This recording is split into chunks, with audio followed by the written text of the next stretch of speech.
إن أعجبك الفيديو لا تنسى الإعجاب والاشتراك في القناة. عاجل إعلان الحلقة 138 من مسلسل المنظمة الموسم الخامس. نسليهان وألتي يذهبان ضد الملكة. تم إصدار المقطع الدعائي للحلقة 138 من مسلسل المنظمة. نسليهان وإلتي يواجهان الملكة في الحلقة الجديدة التي ستعرض يوم الأحد 6 أبريل 2025.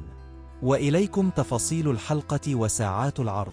تم إصدار تريلر الحلقة 138 من المسلسل الشهير المنظمة على شاشات TRT1 التركية، وهذه الحلقة التي ستعرض على جمهورها يوم الأحد 6 أبريل 2025 في تمام الساعة 8 مساء بتوقيت تركيا، وستعرض بمشاهد أكشن وتشويق. وسيلتقي نسليهان وإلتي أخيراً بالملكة التي طال انتظارها، فما هي عواقب هذه المواجهة الكبرى؟ وإليكم تفاصيل الحلقة 138 من مسلسل المنظمة. ماذا سيحدث في الحلقة 138 عندما يرى إلتي كوركوت وهو يحمل مسدساً على رأسه؟ سوف يتحرك لحمايته، وهل سيثق كوركوت بها عندما تطلب الملكة أن يتم تنفيذ الإعدام بواسطة كوركوت؟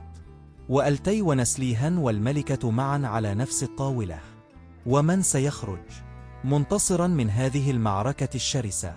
ومع استمرار الصراع على السلطة بين دراغون وكوركوت، سيحاول دراغون استخدام هاميت كوسيلة ضغط ضد كوركوت، والحرس الجديد يتشكل، والرئيس عاكف ينشئ وحدة حرس جديدة بقيادة إلتي، وستتحرك هذه الوحدة لتحديد مكان العقيد نظيم. ومع ذلك فإن الفريق بقيادة كوركوت بأي سيضع إلتي في موقف صعب، وستحاول نسليهان تحذير إلتي، ولكن هل سيحميه هذا التحذير؟ ومسلسل المنظمة الحلقة 138.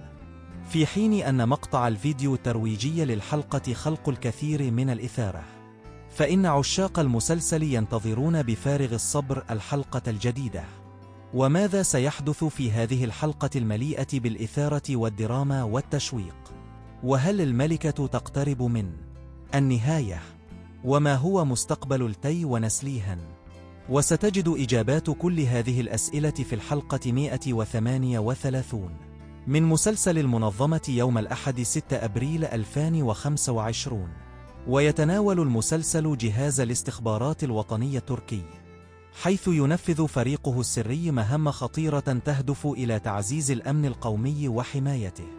وتتركز القصة حول شخصية البطل إلتي، العميل الاستخباراتي البارز في المسلسل، الذي يواجه تحديات كبيرة في مسيرته المهنية.